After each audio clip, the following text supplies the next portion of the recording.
explanation.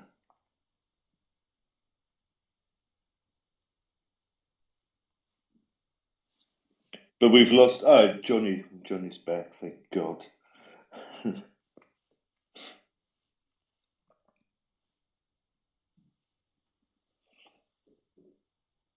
So yeah, guys, I'm sorry. I really don't know what happened. It's just one of those things. It's yeah, 21st century nonsense. So Johnny, you were saying, were you saying, or was Trev saying something? I can't remember who was saying something. I was talking, and somebody else had just wanted to ask a question, So and annoying. I was just giving the time frames. Trev had asked about that. Yeah, And exactly. Yeah. so I said end of Q1 for, well, actually, no, for sure by the end of Q1, the deck swap. Wallet will be possibly right at the end, beginning of Q2. So that's for those two things. Development of the play to earn and burn game would start in towards the end of Q2, beginning of Q3, and then we haven't moved to phase 7 and 8 yet. No, but they're coming. I mean, this is I don't know. I mean, we're looking at perhaps a year for phase 7 and for phase 8. Well, yeah, this isn't something which is gonna jump up straight away. So from Q2 to Q4 kind of thing will be enhancements slowly. Like crypto banking solution is not just one item. It is a broad range of things brought in. And we will not be able to do them all at one time. There will be integrations into our decks, so our decks will get upgraded for it. Our wallet will continuously get upgraded. And so those are hard to schedule exact time when it's all completed. But after we get the decks and the wallet done and up, then there will be updates given to the community as we get developed further and bring in those other fiat on ramp, fiat off ramp, debit, credit cards, lending and borrowing. All that stuff will get integrated in phases. But the timeline is, the broad timeline would be to have that all completed and fully 100% within a year.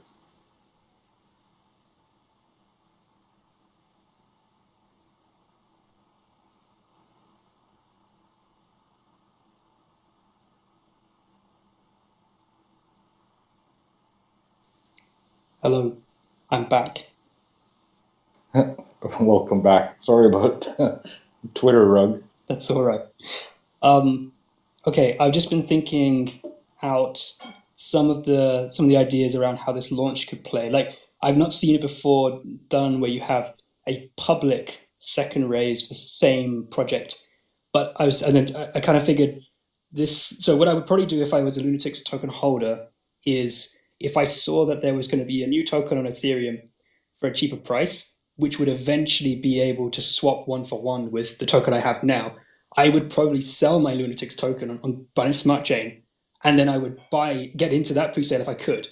If I couldn't get into that pre-sale, then I wouldn't do it. But I'm just like if you publicize the price of the new token and it's attractive, so that people are interested, so you can bootstrap that liquidity, then it becomes more attractive than holding on Binance Smart Chain. I don't know if that makes sense.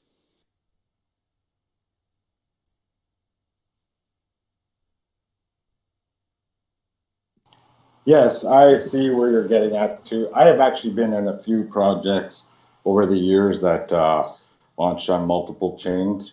That's why initially you won't be able to bridge initially, just for the draining of one's liquidity. And it does look good, but there's a lot of people that are maybe at break even right now. So if they were to sell, to buy there on a chance, a lot of people don't risk it and they'll just buy a little extra there or not at all and just wait to bridge over. So it's just a chance we take too, but we're prepared for all that as a project. So it's Yeah. not a big deal. And if you look at our token, I know what our market cap is. If you check how much of our token is actually staked, it's just over 30 billion.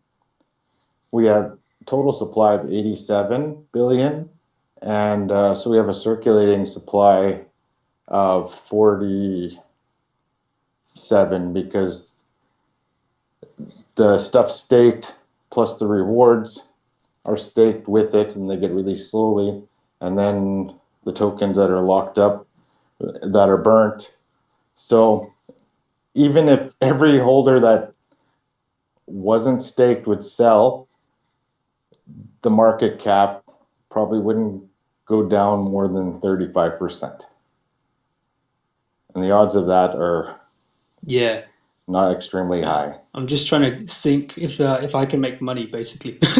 That's how I'm thinking this. Well, there is money to be made, right? We're not against people making money. There's people that did make money and they were happy. There's people that were long term and they staked and they made money doing that.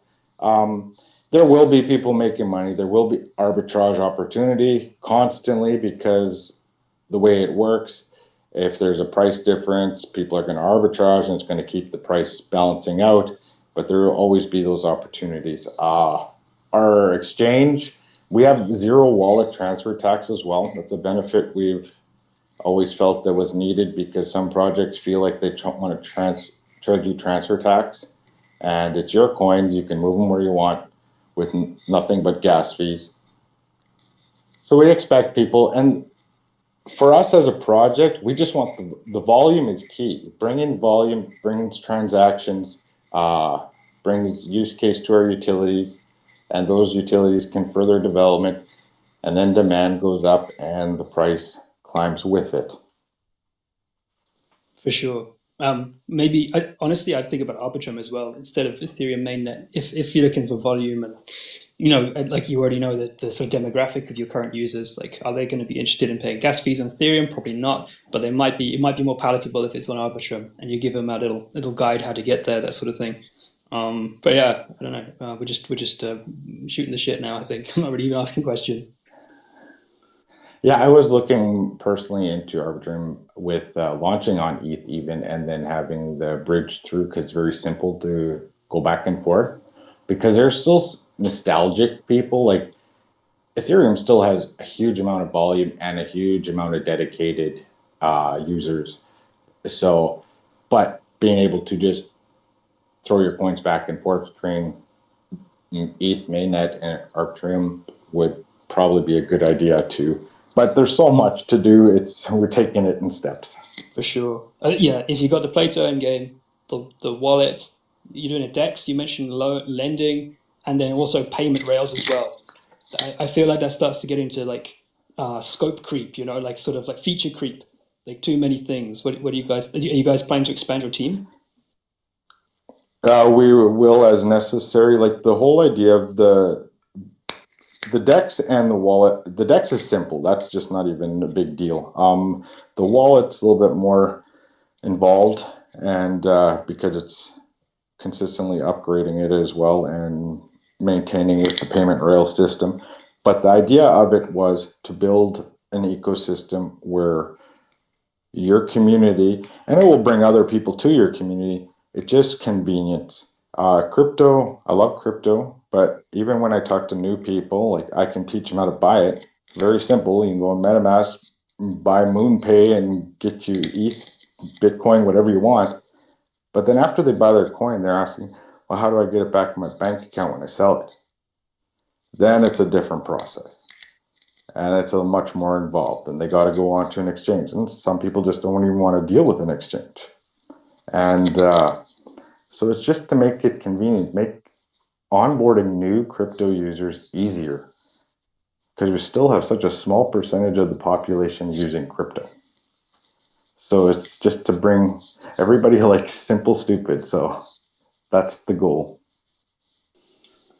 I think so far as expanding the team is concerned, I mean, the idea is to keep the costs to the minimum. I mean, the entire team are working for nothing. We are dedicated to this. We receive nothing in return for what we're doing because we believe in this project.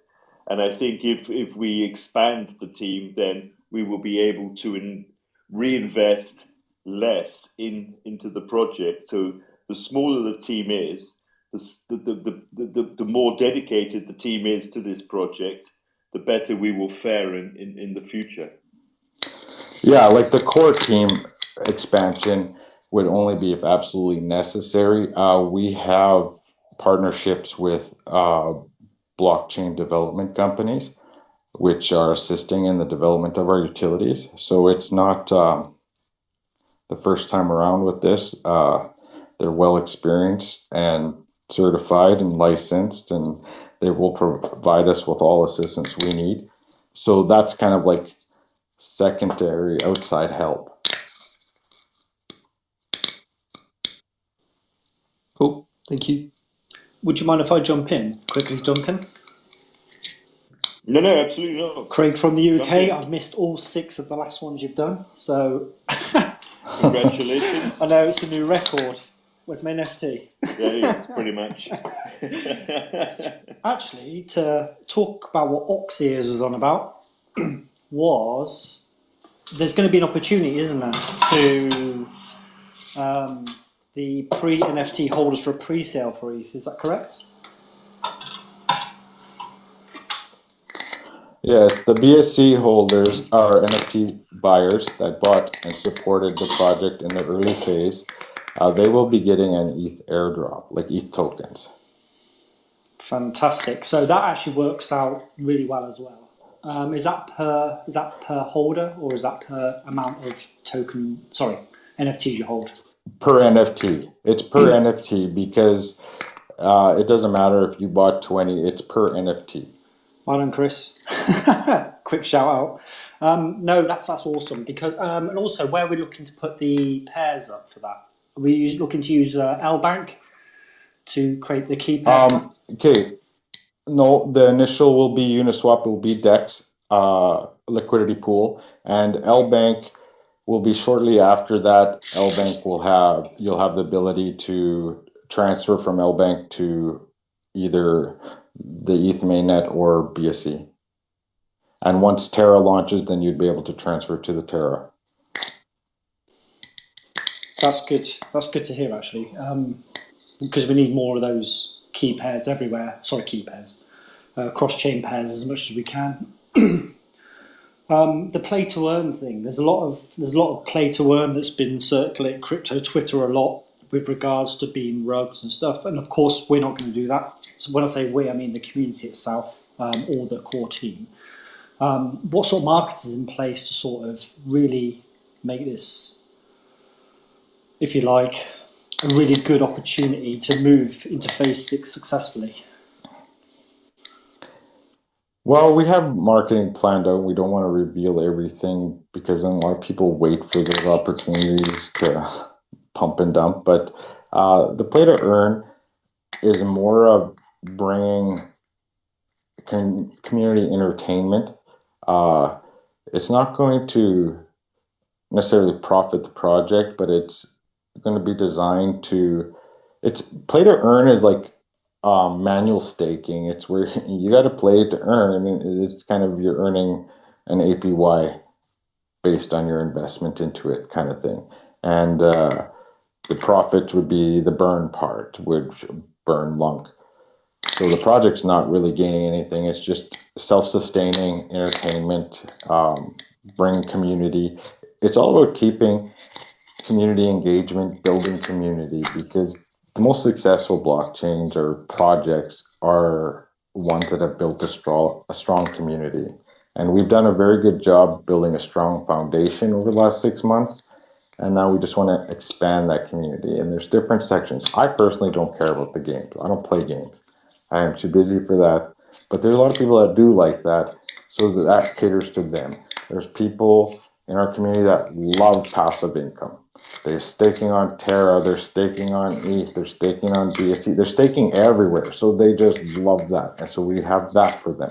And then there's people that want to use it for their everyday needs in real life, go with their credit card, debit card, and pay for their products. And we're bringing that to them too. Yeah, 100%, absolutely. And the thing is, we've got the 8,000 community that's going that we can see within the Telegram, which is great. I'll bump on every now and again. I've been very, very busy with work, but the usual suspects are there, which is great to see. But things are going forward. We're in a bear market. We always have been. We've got a nice pump now, which makes everybody feel a little bit happy. Maybe we're going to retouch a few more lows, but with this new ETH transaction we've got going, along with the future Terra network, and when they decide to get their stuff in order, and Lunatics is going to support that, we should be in a very good place. Well, yeah, and you know what? Our team, I'm one of the oldest. There's maybe Duncan, Thunder, and Sega that are older, and I'm 45, so I still got 20 years to go to work on this project before somebody else has take over. So it's not going to... I'm not sure I'm happy about what you just said. No, I'll have this out. So we have time, I know everyone wants everything in a day, but no, the whole idea about this is just keep building. And as new innovative things come out, integrate them into our ecosystem. Well, believe it or not, time really is on your side, actually. It couldn't be timed any more better, because the market's got to capitulate at some point, and then people are going to start reinvesting, have more trust in crypto. And like it was spoken about earlier, where there's not enough people really in crypto, we've had lots of bad times where there's lots of scams going on during the pandemic. We've had the Terra Classic chain fall apart, and lots of other small projects pop up and just rug constantly. And I'm sure there's a lot of people within our forum that are privy to that, where they've been rugged themselves. So this community, obviously, from my perspective, I'm sure it's many of others think the same. It feels comfortable to be a part of it.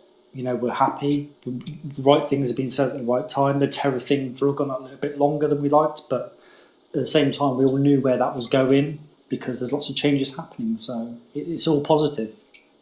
It's good to hear, actually, and see. So thank you. Yeah, like if you've been in crypto longer than 6 months, you've probably been a victim of a rug or whatever, a slow rug, whatever you want to call it. And it is sickening already. And you know what? We're not pumping to 100, 200 million in 24 hours, but we're consistent and we keep working. And a bear market is the best time to just keep building. The expectations are a little lower because, not everything's 1000xing, and you can just keep on doing it.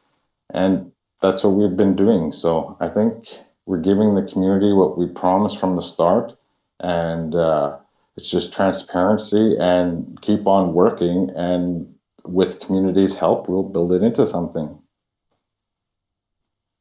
Yeah, I couldn't agree more. And I've also noticed that SCs wants to put his hand up, so I think have a chat to him. I've heard everything I need to hear anyway, and keep doing what you do. Thank you. Well, thanks for stopping by. Thank you. Thanks. Yeah. The UK is still wet, by the way, and cold.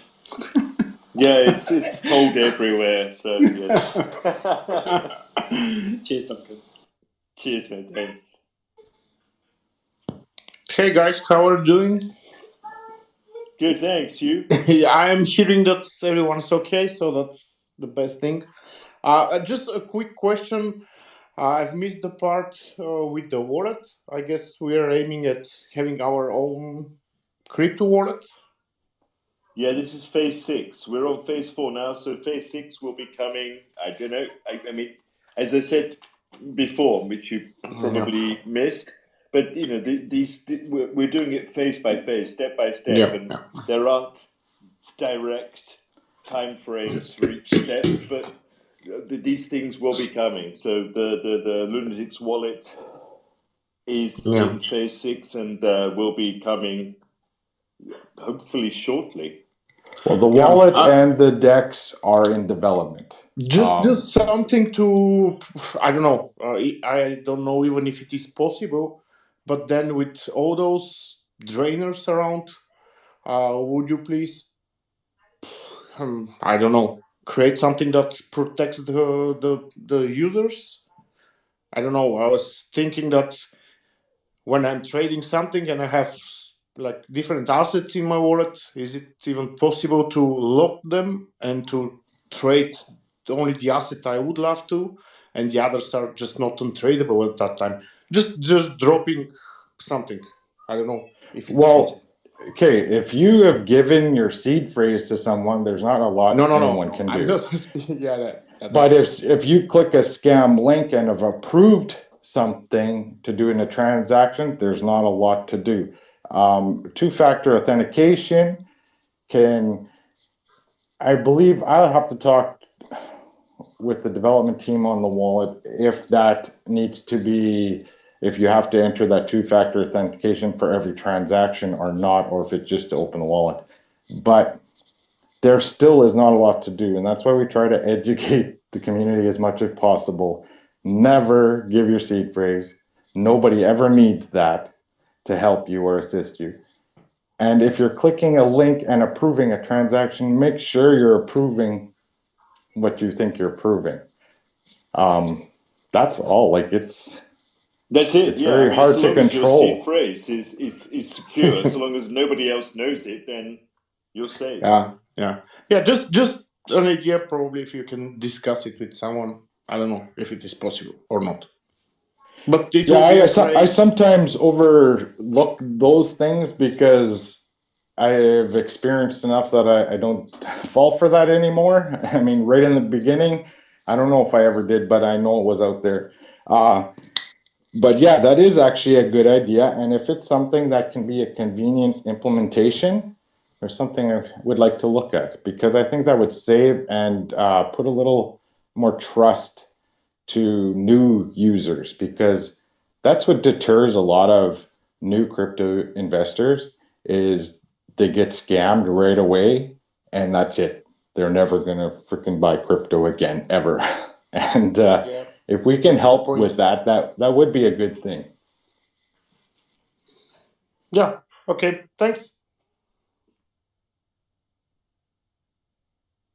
Oxys. Hello again. Have you guys had any pushback on the idea of launching a wallet? Considering sort of like there's a ton of wallets that are in existence, probably the top two on Cosmos, top of mind. Kepler have a ton of users. Not the best wallet in the world, but still like a decent number of users using it already. And then Station is coming out with all these various integrations and interconnections with various Cosmos chains. So just like in the context of that, like, do you think it's worthwhile spending time on building a wallet? Do you think this is something that's going to be like ultimately beneficial and make you money or make the token holders money versus other products? Well, it still comes down to bringing a one-stop location for our community. I know our community is smaller now. That's not the end goal. And it's very easy for communities to get to 50,000, 100,000 holders. And that's significantly adequate enough for us to maintain these products. Kepler, I hate Kepler Wallet, but you have to use it for some things, or you did.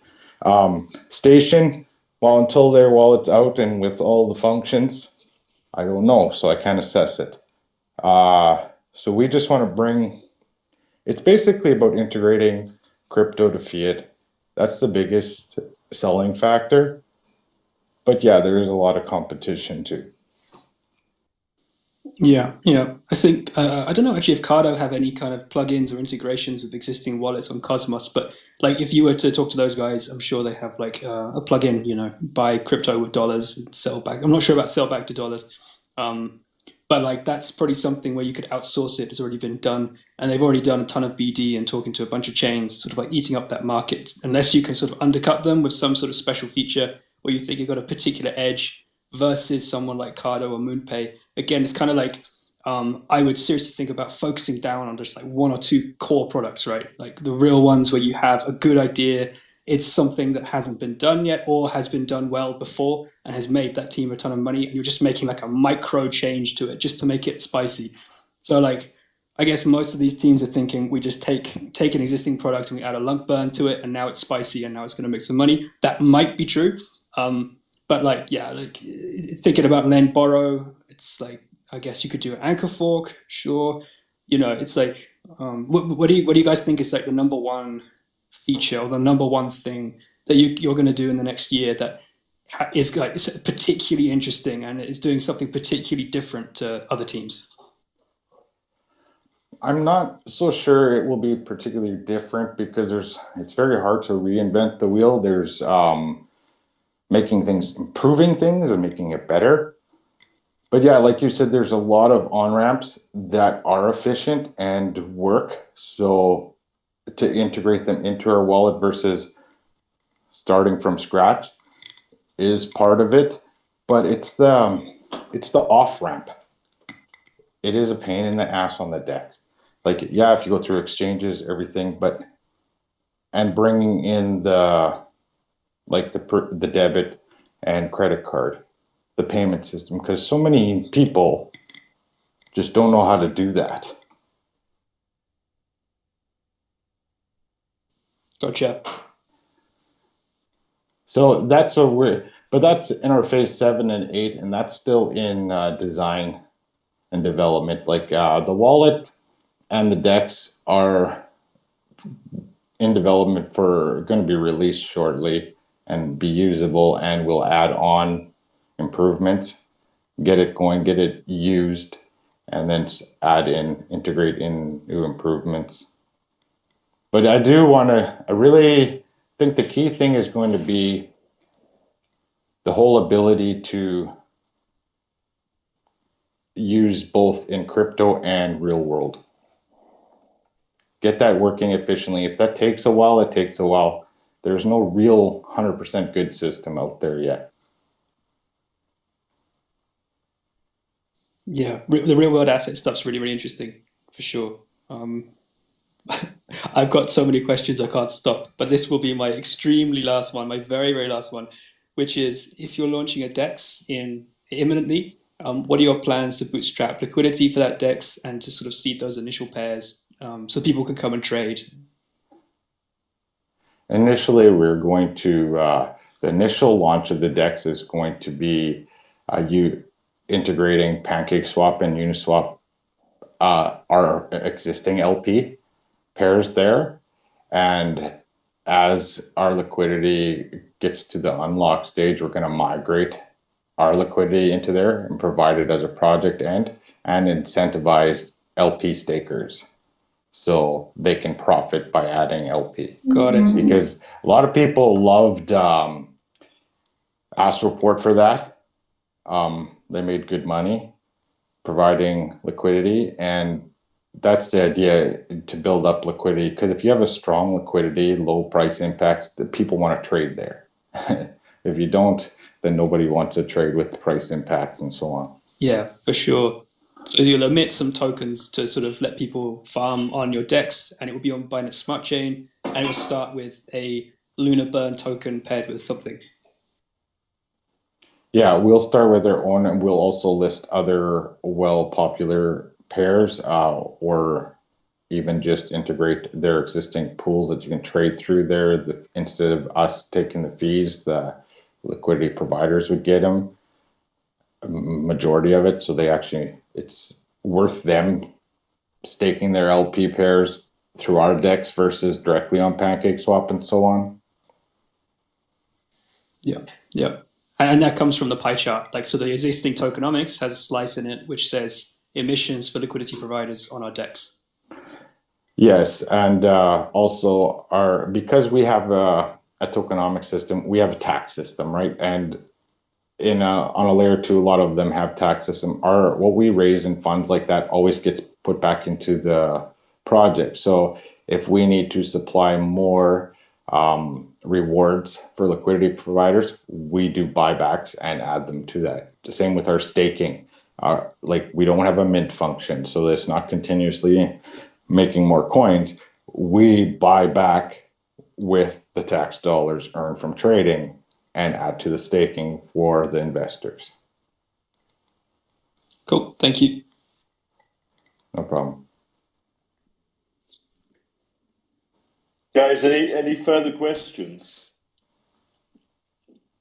DJ Trev is uncommonly quiet this evening, which is always worrying. I'm actually very much enjoying the exchange. I'm enjoying the questions and the civility, which I wasn't sure about. Yeah, no, it's. I think it's a surprise to us all, but it's a joy. It's nice to hear this. You know, the various communities getting on and working together, and this is great. Yeah, This is Yeah, if you haven't noticed by now, I love to talk if somebody's asking questions. God, Trev, we know that. We know that. No, that wasn't me. So. Oh, wasn't that? Was it Johnny? Sorry. Between the two of us, you can't get in a word bloody American accents. They all sound the same to me. Yeah, no. I'm really just sitting back, kind of enjoying what's going on. I really am, and I've been kind of screaming about it for a while, and nobody really wanted to listen. But if you have questions about the project, you have doubts, you have whatever, come and talk to the guys. Ask the questions, you get the answers, and then make your judgment from that, as opposed to just listening to what somebody else said or having these preconceived notions. So yeah, it's really a pleasure, and I'm just sitting back and really enjoying it. And there were quite a few other people on Twitter this morning who maybe had some problems with things, and I would love for them all. I would love for them all to come up and ask questions, or even present whatever evidence or whatever it is that they were talking about that they had about this or that or the other thing. I mean, these Twitter spaces are a perfect opportunity to get that stuff out in the open, talk about it, and get it figured out. We all want to hear every side. Exactly. Yeah. Like, you know what? I understand where people come from, right? Like, this space has been brutal with scams and with everything, and people taking advantage of situations. We're all publicly doxxed. We have nothing to hide, and we're not going to run around saying we're the best, we know everything. No. If there's people out there that are far more intelligent than we are, and if they have advice or even skills that want to share something with us, we're open to listen too, because that's the way you can create something in DeFi, is by pooling your smarts together. Like, I'm constantly reading and researching and learning every day from these other people, and that's just what I would like it to achieve too. Like, instead of attacking, come and offer help. If you see us going wrong or that's not going to work, say so. If you don't mind to admit that maybe we're wrong and need to change direction or add this, do that. Yeah, absolutely. I mean, I think this is the idea of us having this AMA every Sunday, because it gives people an opportunity to ask their questions, to vent their concerns, and to ask anything they want. And if you don't have this opportunity, then people will be confused. So that's important that we open up this chat on a weekly basis, so that people can ask any questions that they want, to highlight their concerns, and we can try and answer them as best as possible. For sure. And for what it's worth, like this morning, so it doesn't take like an evil team, right? I don't think you guys are evil. I don't think anyone here is an evil person, but that doesn't mean there's a successful project. It's still very speculative whether it'll be successful, and it's sort of like you get your own ideas and you get your own sort of assessment of that thing. But I was watching a video of DJ Trev sort of saying, all these boys is going to the moon, and I was like, this doesn't rub very well with me. It's like, this guy is the conduit for all of the information coming from the Layer 1 task force, but then it gets mixed up with speculative tokens and things like that. It doesn't sit well with me. So I still think it's unethical, DJ Trev, even if I've asked a bunch of questions about the project. But I think this is also a problem with the entire community, that they expect someone who commits themselves free of charge, commits their time to support a project, isn't able to invest in any other, or to stand behind any other project. And this, for me, is incredibly frustrating. because nobody invests in one project. Nobody invests in, I don't know, LUNC and that's it. That's the end of the story. People invest in various projects in the hope that they will make money. And with regard to DJ Trev, I mean, he's part of the L1 team. He's an important part of the L1 team, but he has other interests, which is, I think, normal. Yeah, it's just people just got to take it for face value, right? I understand. I hate those LUNC $1, Shiba Inu $1 crap too, but there, I don't know. I brush it off now. And even our own token, if somebody says, "Oh, Lunatics to $1," it's like, oh, I'd roll my eyes at them. It's like, come on. But if they're having fun with it, or if they make sure people know that they're not financial advisors, they can't read the future. I don't care. There's a community for that. They love that kind of stuff and they eat it up. As you can see with the Luna Classic community, Classy and CK, people love the videos. Obviously, they have lots of followers because of these, what I call clickbait titles and stuff. Am I disconnected here? No, you're still there. Okay. It was spinning away. As for us, it is still a risk. And I will tell people straight out in the community, you don't overextend yourself. We're busting our ass. We haven't made no money. We're not in it for short term. This is like a legacy project for us. We want to keep building it into something. And but I truly do think if you put the hard work into it, it may not become no billion-dollar project, no top 10, top 100, but there will be opportunities to make money and have some fun along the way. That's all we can offer as a team is we're going to work hard and do it the right way. If it's successful, will depend on community adoption and innovative ideas. And that's all we can do. I mean, the community is the key to this to success. I mean, we are, and I hate to say this, and it's something I never thought I would ever say, busting our asses, which I probably said wrong, because being an Englishman, this is very worrying. But we are busting our asses to make this a great success, and it's not just for us, but it's for the community as well. And this is our final goal, to make everyone successful in this.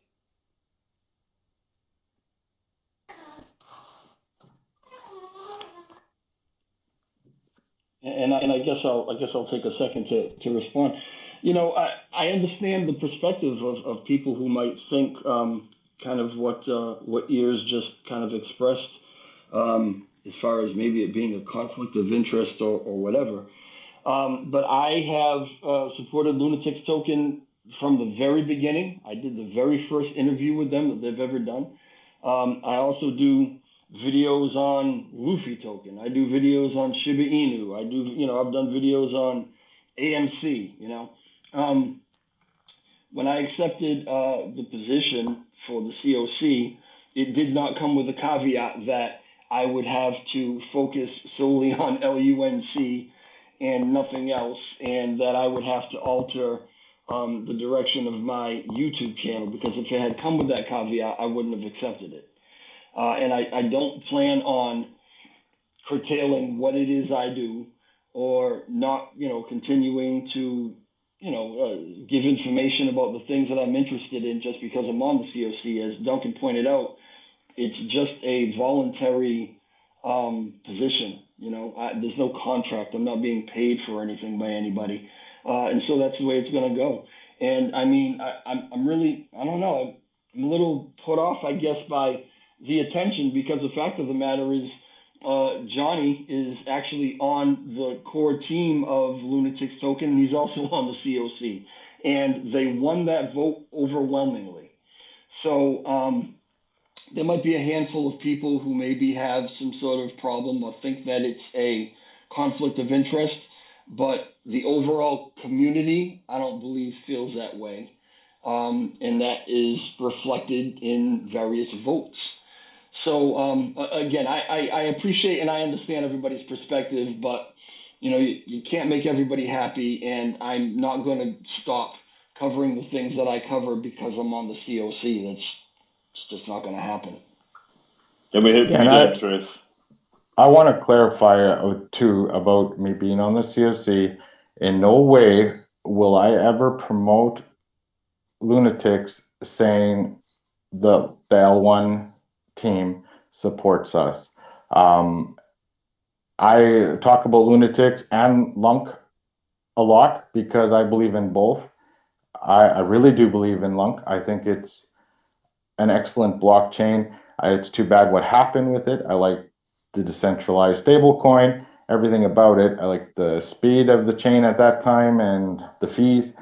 So I will never stop promoting LUNC. And my position on the COC is I have no affiliation to the L1 team. Ed, Zardar, yeah, I followed them from TR even. I have no affiliation to maybe Alex Forshaw, Lunk DAO community, that group. I have no affiliation to TR at all, Terrace, Vita, nothing. We've been outsiders from the beginning, and I have no problem calling out the L1 team if they're doing something wrong, if I feel they're doing something wrong. But also part of our position in there, it's voluntary, is to kind of bring attention to the L1 team what the community is looking for and expecting, and also bring to the community what the L1 team is trying to do.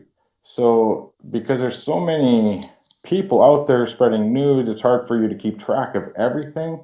So that's kind of what we have to do. We don't influence their decision at all. It's just bringing awareness. And if the community is from where I am at inside the community or in the LUNC community, Lunatics and other people, if they say like they really need to prioritize this voting system, the governance percent, I would tell the L1 team, okay, the community really wants this to be a focus. So can you put out a solution for this or offer a solution to the community? And so on. That's what I do. But I will not say ever that Lunatics is supported by LUNC. Yeah, but Lunatics supports LUNC. That's what gotcha. we do. Would you guys consider making a separate page that's like the community oversight sort of like channel? So it's kind of like there's no commingling of messages. There's not like Shiba Inu videos and then updates on what the team are doing. Yeah, I guess, I mean, if the L1 team is the one who created the COC. If they wanted us to do that and set that up, that they're in control of that, and we just have access to post through it, that would be up to them. Otherwise, it's my personal Twitter. It's not even I know Lunatics won the vote. It was put up under Lunatics' name, but they did not want no affiliation directly with Lunatics.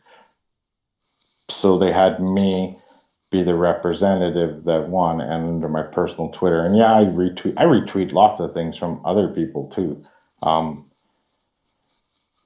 But Yeah, I can see your point. You don't want the information to get all lost right. with a bunch of others. Yeah, exactly. It sort of like keeps things pretty straightforward.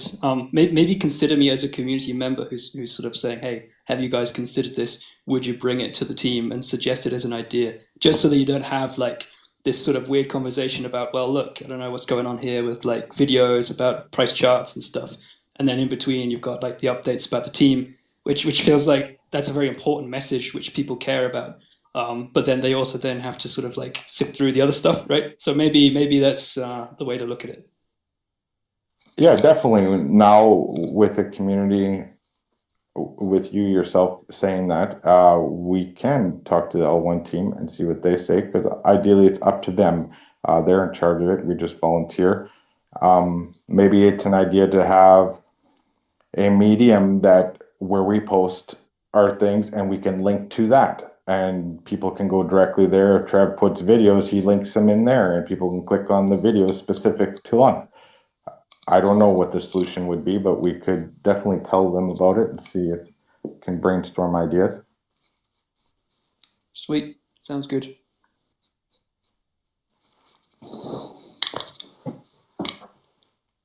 Do we have any other questions for the guys or for whoever?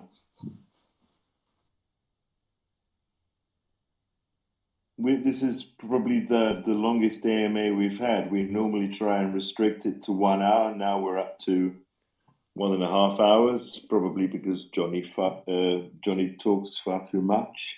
But does anyone else have anything to ask of the team?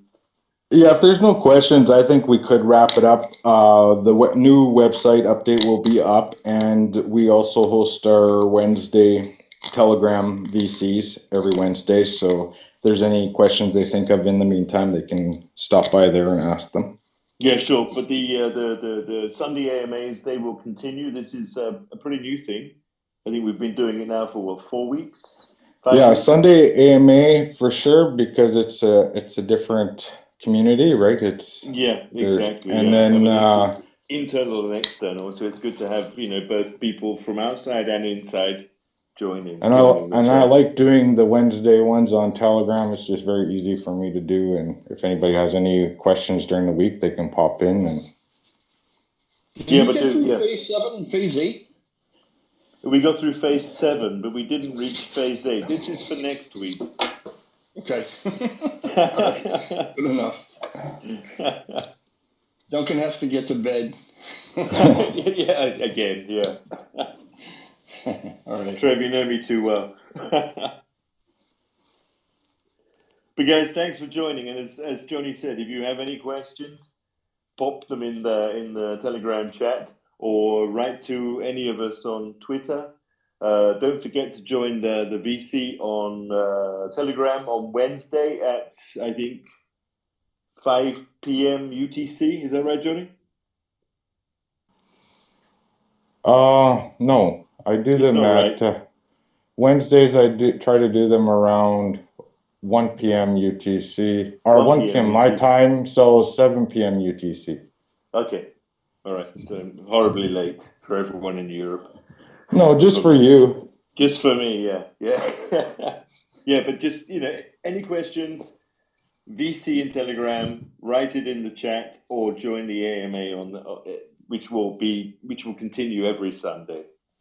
This will become this is a regular thing. It's important that we have this interaction on a weekly basis with those who are with us and those who are planning on being with us. So it's great to have you here.